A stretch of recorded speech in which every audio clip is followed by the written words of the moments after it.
bonjour à nos précieux amis et précieux partenaires du ministère Maurice Cérulo, Évangélisation mondiale. Et aujourd'hui, je vais vous parler de comment demeurer à l'abri du Très-Haut.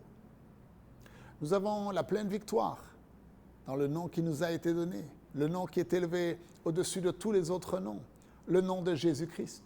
Et dans ces moments troublés, beaucoup de chrétiens dans le corps de Christ ont déclaré les merveilleuses promesses, les promesses de Dieu que nous lisons dans le psaume 91, où il est dit « Aucun malheur ne t'arrivera, aucun fléau n'approchera de ta demeure, car Dieu ordonnera à ses anges de te garder dans toutes tes voies. » Mon Dieu, combien j'aime ces paroles et je les applique quotidiennement dans ma vie et dans ma famille. C'est une promesse qui est oui et amen et que nous pouvons apporter avec pleine confiance devant Dieu dans nos moments de prière, car la victoire de Jésus nous donne une protection totale et la victoire de Jésus nous donne la paix. Mais nous savons également que les promesses de Dieu ne sont pas automatiques. Il y a des conditions. Alors, si nous répondons aux conditions, alors nous recevons la protection et nous recevons la paix. Mais si nous ne répondons pas aux conditions, alors nous ne recevrons pas la protection et la paix. Même si nous déclarons toute la journée le psaume 91, cela ne changera rien. La condition à laquelle nous devons répondre pour recevoir les bienfaits de cette promesse, eh bien, se trouve au commencement de ce chapitre. Alors, si vous le voulez bien, nous allons lire ensemble le verset 1 du psaume 91. Il est dit « Celui qui demeure sous l'abri du Très-Haut repose à l'ombre du Tout-Puissant. » Vous voyez, si nous voulons nous reposer sous l'ombre du Tout-Puissant, si nous voulons nous reposer sous la main puissante de Dieu, si nous voulons nous reposer, alors nous devons premièrement demeurer. Nous devons demeurer sous l'abri du Très-Haut. Une autre traduction dit « demeurer dans le lieu secret du Très-Haut ». Vous voyez, le repos et la protection sont les conséquences d'une vie chrétienne dans laquelle nous demeurons. Dites ce mot « demeurer », où nous demeurons activement et quotidiennement sous l'abri du Très-Haut, dans le lieu secret. Maintenant, le mot « demeurer » signifie être, attendre, se coller, continuer, exister, se battre, persévérer, prendre racine afin de porter du fruit. Vous vous souvenez la parabole de Jésus concernant la semence qui est semée dans différentes terres. Et certaines de ces semences sont tombées le long du chemin, d'autres sont tombées parmi la rocaille, et d'autres parmi les épines, et d'autres encore sont tombées dans la bonne terre. Et je me souviens un jour, après avoir prêché la parole de Dieu dans une église en Ouganda, j'ai demandé à quelqu'un de l'assemblée de prier pour conclure la réunion. Et un jeune homme s'est levé et il a commencé à prier et il a dit « Seigneur, je prie que le diable ne vole pas la parole qui a été semée dans le cœur des gens. » Mais laissez-moi vous dire, ce genre de prière ne sert à rien. Car nous devons comprendre que voler et enlever la parole du cœur des gens, c'est le travail du diable. Et il le fera à chaque fois que c'est possible. Ce qui fait que la parole demeure dans notre cœur ou qu'elle soit ôtée de notre cœur ne dépend pas du diable. Cela dépend de la qualité de la terre, du terrain, là où la semence a été semée. Cela dépend du cœur de la personne. La semence qui tombe le long du chemin concerne le cœur de cette personne. La semence qui tombe le long du chemin, moi j'appelle ces chrétiens-là les chrétiens en chemin. En fait, ce sont des chrétiens qui font leurs propres affaires et en chemin, si cela leur convient, alors ils s'occuperont un petit peu des affaires de Dieu. Mais si leur programme est trop occupé, alors Dieu passera toujours en dernier. Ces chrétiens-là, mes amis, ne demeurent pas à l'abri du Très-Haut.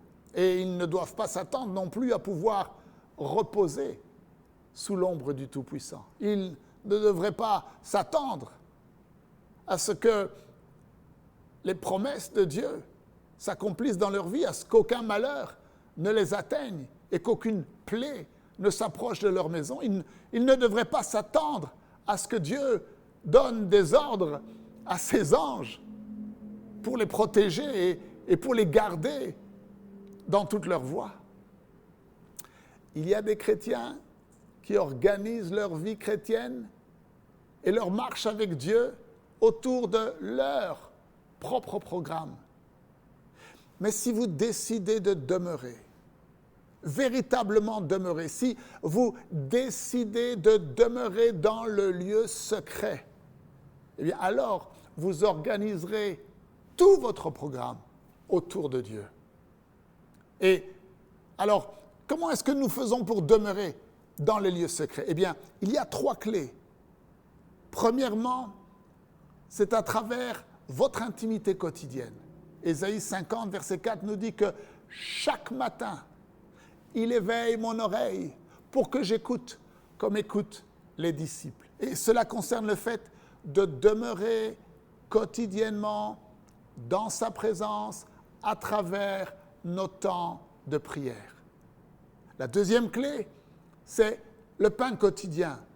Jésus nous enseigne de dire « Donne-nous aujourd'hui notre pain quotidien ». Et Jésus dit « Si vous demeurez dans ma parole », parce que nous savons que le pain quotidien, c'est la parole. Jésus dit « Si vous demeurez dans ma parole, alors vous êtes véritablement mes disciples ». Et vous lisez cela dans Jean 8 au verset 31. Et cela concerne le fait de demeurer dans la parole de Dieu tous les jours. La troisième clé, c'est l'obéissance quotidienne. Dans 1 Jean chapitre 3 verset 24, Jésus dit « Celui qui garde mes commandements demeure en moi ». Et cela concerne le fait de demeurer en Dieu à travers une obéissance quotidienne, obéir à Dieu à 100%, dites 100%, du mieux que vous le pouvez. Vous voyez, vous devez demeurer. C'est là la clé, demeurer dans sa présence, demeurer dans sa parole, demeurer en lui et à travers lui, vous demeurez dans l'obéissance. Vous voyez, demeurer, c'est une action volontaire de votre part. Et vous voyez, le mot demeurer est toujours connecté au mot disciple. Alors, qu'est-ce qu'un disciple? Eh bien, un disciple, c'est quelqu'un qui est discipliné. Et vous devez discipliner votre vie. Vous vous souvenez que le docteur Cerullo nous a enseigné dans l'enseignement sur comment gagner la bataille de la langue? Il nous a dit que le peuple de Dieu doit entrer dans une nouvelle dimension où nous sommes redevables, responsables et disciplinés. Vous savez, la discipline vous emmènera bien plus loin que votre passion.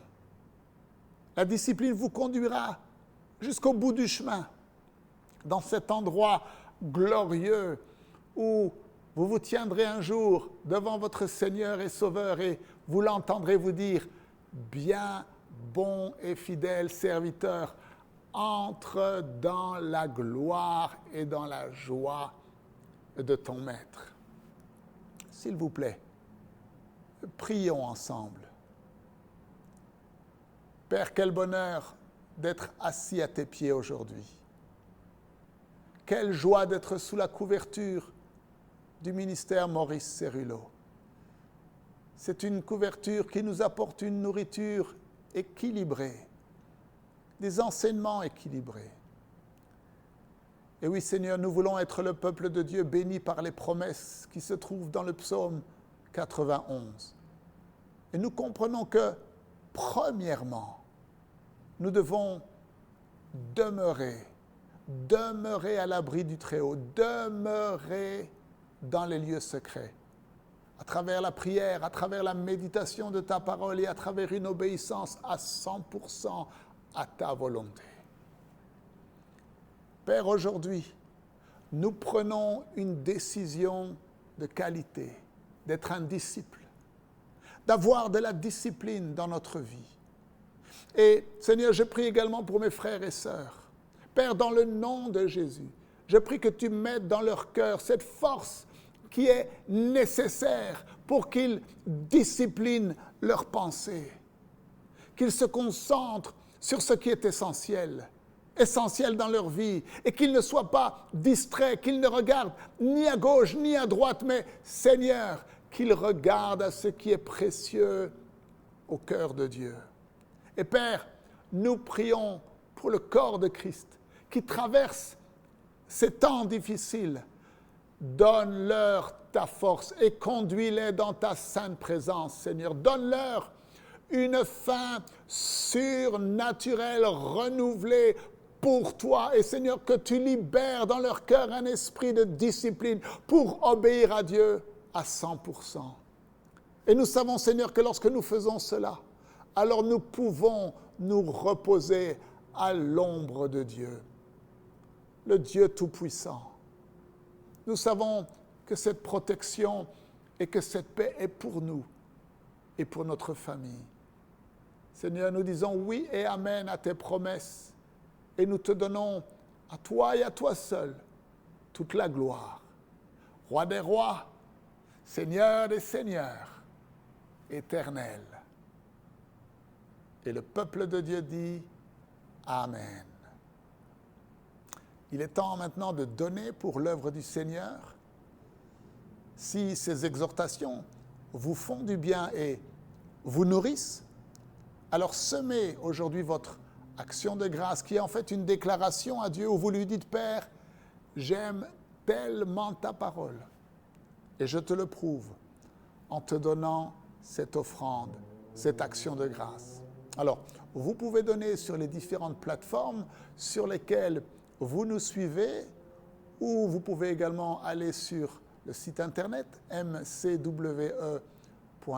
Et pour tous ceux qui ne peuvent pas donner en ligne, eh bien, envoyez-nous un email à info@mcwe.fr en indiquant votre nom, le montant que vous souhaitez donner. Nous prendrons contact avec vous. C'est votre serviteur et ami en direct du centre Legacy Maurice Cerullo ici à San Diego qui vous dit « Vous faites partie des plans de Dieu des temps de la fin. Et Dieu n'a pas prévu une seule défaite pour vous. »